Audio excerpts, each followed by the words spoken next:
देखिए, प्रशांत किशोर कोई पार्टी तो है नहीं। Prashant Kishor is a businessman.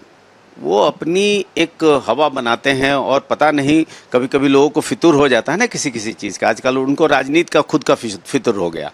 कभी उन्होंने कभी अपने लिए जब भी किया है हमेशा फ्लॉप रहे हैं, क्योंकि उनमें वो है ही नहीं, राजनीति वाली कोई बात है नहीं उनमें। और ना वो समझते हैं। बिहार की जनता को अगर समझते होते तो पिछले चुनाव में ही समझ लिए होते। और पिछले चुनाव में जो जनता ने उनको जिस तरह का व्यवहार किया उनके साथ, या जिस तरह से नेग्लेक्ट किया, उसके बाद फिर आके खड़े होना और अकेले अपने आप को, ठीक है, अच्छी बात है, राजनीति में कोई भी आ सकता है, तो आते हैं और पढ़े लिखे व्यक्ति हैं तो कोई दिक्कत है नहीं हम लोगों को। लेकिन एनडीए से लड़ाई के बारे में उनको अगर कहा जाए तो ये बहुत बहुत मतलब गलतफहमी है लोगों को।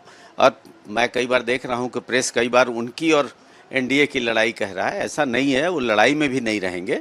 मुझे लगता है तीसरे चौथे स्थान पे रहेंगे।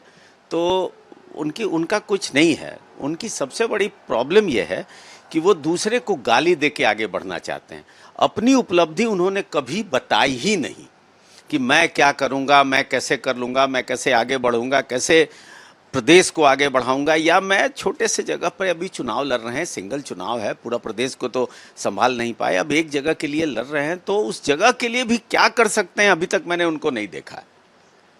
उनका गलत जगहों पे जाना, गलत लोगों से मिलना और गलत लोगों के संगत में, जो अच्छे लोग हैं उनको छोड़ के भाग रहे हैं, जो गलत लोग हैं उनके साथ खड़े हैं। और देखिएगा, एक टाइम आएगा जनसुराज नाम का कोई चीज़ नहीं रह जाएगा। ये 3 4 5 लोग रह जाएंगे, बाकी सब एनडीए में या कहीं और चले जाएंगे। कोई भी क्राइम जब होता है तो उस पर क्या रिएक्शंस है और क्या सरकार उस पर करती है। आज आपने देखा ही कि जिस पर हत्या का आरोप है उसका इनकाउंटर हुआ, वो पीएमसीएच में भर्ती है।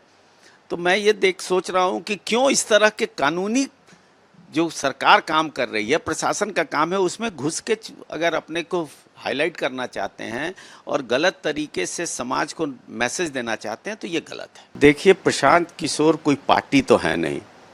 Prashant Kishor is a businessman. वो अपनी एक हवा बनाते हैं और पता नहीं, कभी कभी लोगों को फितूर हो जाता है ना किसी किसी चीज़ का। आजकल उनको राजनीति का खुद का फितूर हो गया। कभी उन्होंने कभी अपने लिए जब भी किया है हमेशा फ्लॉप रहे हैं, क्योंकि उनमें वो है ही नहीं, राजनीति वाली कोई बात है नहीं उनमें। और ना वो समझते हैं। बिहार की जनता को अगर समझते होते तो पिछले चुनाव में ही समझ लिए होते। और पिछले चुनाव में जो जनता ने उनको जिस तरह का व्यवहार किया उनके साथ, या जिस तरह से नेग्लेक्ट किया, उसके बाद फिर आके खड़े होना और अकेले अपने आप को, ठीक है, अच्छी बात है, राजनीति में कोई भी आ सकता है, तो आते हैं और पढ़े लिखे व्यक्ति हैं तो कोई दिक्कत है नहीं हम लोगों को। लेकिन एनडीए से लड़ाई के बारे में उनको अगर कहा जाए तो ये बहुत बहुत मतलब गलतफहमी है लोगों को। और मैं कई बार देख रहा हूँ कि प्रेस कई बार उनकी और एनडीए की लड़ाई कह रहा है। ऐसा नहीं है, वो लड़ाई में भी नहीं रहेंगे। मुझे लगता है तीसरे चौथे स्थान पे रहेंगे। तो उनका कुछ नहीं है। उनकी सबसे बड़ी प्रॉब्लम ये है कि वो दूसरे को गाली दे के आगे बढ़ना चाहते हैं। अपनी उपलब्धि उन्होंने कभी बताई ही नहीं कि मैं क्या करूँगा, मैं कैसे कर लूँगा, मैं कैसे आगे बढ़ूँगा, कैसे प्रदेश को आगे बढ़ाऊंगा, या मैं छोटे से जगह पर अभी चुनाव लड़ रहे हैं, सिंगल चुनाव है, पूरा प्रदेश को तो संभाल नहीं पाए, अब एक जगह के लिए लड़ रहे हैं, तो उस जगह के लिए भी क्या कर सकते हैं, अभी तक मैंने उनको नहीं देखा है। उनका गलत जगहों पे जाना, गलत लोगों से मिलना और गलत लोगों के संगत में, जो अच्छे लोग हैं उनको छोड़ के भाग रहे हैं, जो गलत लोग हैं उनके साथ खड़े हैं। और देखिएगा, एक टाइम आएगा जनसुराज नाम का कोई चीज़ नहीं रह जाएगा। ये 3 4 5 लोग रह जाएंगे, बाकी सब एनडीए में या कहीं और चले जाएंगे। कोई भी क्राइम जब होता है तो उस पर क्या रिएक्शंस है और क्या सरकार उस पर करती है।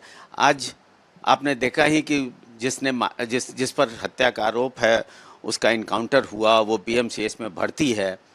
तो मैं ये सोच रहा हूँ कि क्यों इस तरह के कानूनी जो सरकार काम कर रही है, प्रशासन का काम है, उसमें घुस के अगर अपने को हाईलाइट करना चाहते हैं और गलत तरीके से समाज को मैसेज देना चाहते हैं तो ये गलत है।